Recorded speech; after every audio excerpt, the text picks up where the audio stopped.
Today, we're looking at the Bahá'í Faith. It's younger than the United States, did you know that? Younger than the U.S., but the fastest growing faith in the world, yeah. And focused on unity. Unity of God, religions, and humanity. Yet, facing some intense persecution, especially where it all began. It's a story of resilience, that's for sure. To really understand it, though, we have to go back to 19th century Iran. That's where it all started. Specifically with a movement called Babism. Okay, Babism. I'll be honest, not something I know a ton about. Okay, well, think of it like this. You know how John the Baptist predicted Jesus is coming? Well, in 1844, a guy named Syed Ali Muhammad of Shiraz, called the Bab, meaning the gate, he declared himself a prophet. So the Bab was like a forerunner. Exactly. He predicted someone even greater was coming. And that prediction is key to the Bahá'í Faith. It is. But his teachings, they didn't sit well with the Islamic clergy at the time. Deemed heretical, actually. Ah, I see where this is going. Yeah, severe persecution. And in 1850, he was executed. Tragic. But even with that persecution, his writings had this idea of he whom God shall make manifest.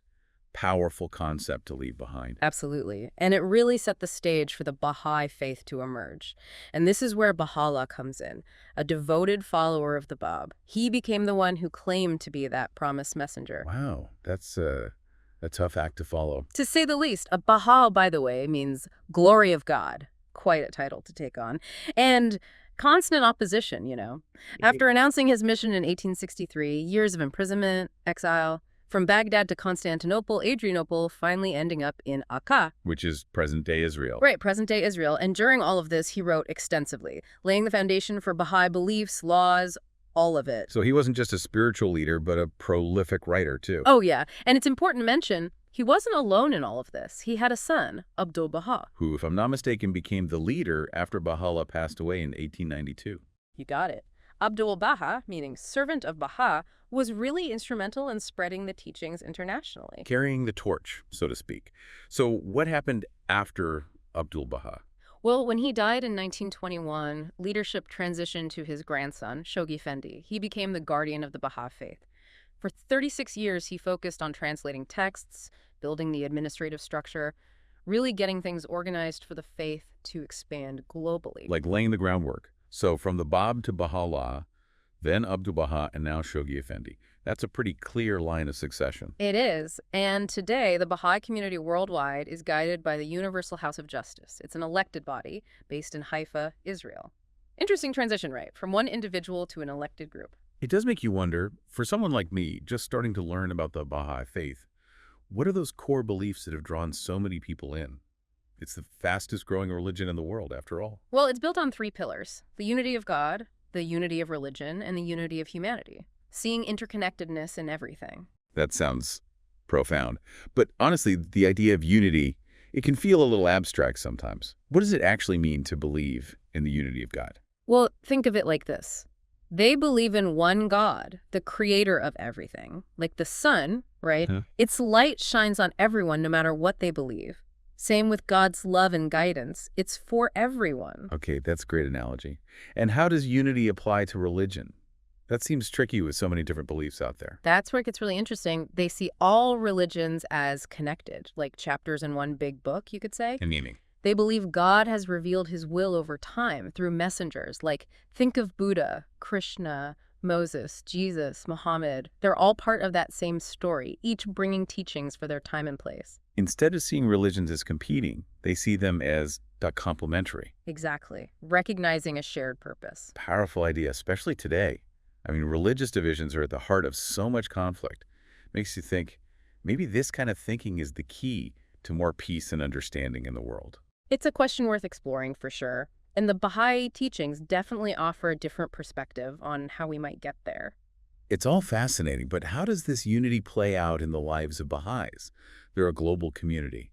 What are some of their practices? What makes them unique?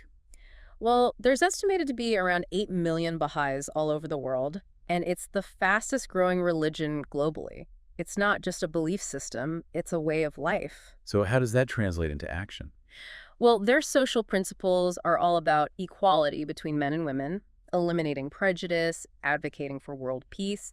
They're big on service, too, actively contributing to their communities. Sounds like a lot to live up to. Do they have specific rituals or traditions? Yeah, so they practice daily prayer. There's a 19-day fast every year, and they have these gatherings called the 19-day feast. And then there are the Bahá'í houses of worship. Pretty unique architecturally. Yeah, I've seen pictures, those nine-sided buildings, right? Is the number 9 significant for them? It is. Symbolizes completeness. The highest single digit. Their most recognizable symbol, the 9-pointed star, reflects that too. Right, right. So we've got this beautiful vision of unity, these practices, and this rapid growth. Right. But we can't ignore the elephant in the room, right? The persecution. Yeah, especially in Iran. You're right. It's a sad reality, and it really clashes with their core principles. In Iran, they're often seen as apostates from Islam, and they face discrimination, imprisonment, even execution. It's a stark reminder that the path to unity isn't always easy. Definitely not. And their resilience in the face of all that is pretty remarkable. It shows how deep their commitment to these beliefs is. It really makes you think. It really does. But hey, let's shift gears a bit. Let's talk about the Baha'i sacred text for a minute. They're kind of a big deal, right? Guiding their beliefs, practices, the whole thing. Yeah, absolutely. I know they play a central role. For sure. And it's not just one book like some religions. They've got a whole collection of writings considered sacred. From the Bab, Bahá'u'lláh, Abdul-Baha, Shoghi Effendi, they believe these writings are divinely inspired guidance for everyone. So not like the Bible or the Quran with just one central text. Nope. A whole bunch of them, each offering different insights. One of the most important, though, is the Kitab-i Aqdas, means Most Holy Book, written by Baha'u'lláh himself. It outlines a lot of the laws and principles that shape how Baha'is live their lives. Sounds like a blueprint for a Baha'i society almost. Oh. What kind of stuff does it cover? Oh, all sorts of things. Prayer, fasting, marriage, inheritance, even social interactions. Pretty comprehensive, really. Wow, that's a lot to unpack. Yeah. Are there other key texts that someone new to the faith should know about? Absolutely. There's the Kitab-i Quran, the Book of Certitude. It really dives into the core beliefs, addresses common questions, doubts people might have. Kind of like an introductory guide to their belief system. You could say that, yeah. Good one to check out. And if you're into the more, I guess you could say, mystical side of things, there are texts like the 7 Valleys and the 4 Valleys. They use these allegorical stories to describe the soul's journey towards God. So there's depth, complexity, writings that cater to different levels of understanding. Exactly. And then there's the hidden words, short, poetic passages. A lot of Baha'is find daily inspiration in those. Sounds like a wealth of wisdom to explore. But with so many texts, so many interpretations, how do they make sure everyone's on the same page? Is there a hierarchy, something that says this is the official interpretation? That's a great question. And it's where their idea of the covenant comes in. The covenant. It refers to the agreement between God and humanity, played out through those messengers we talked about earlier.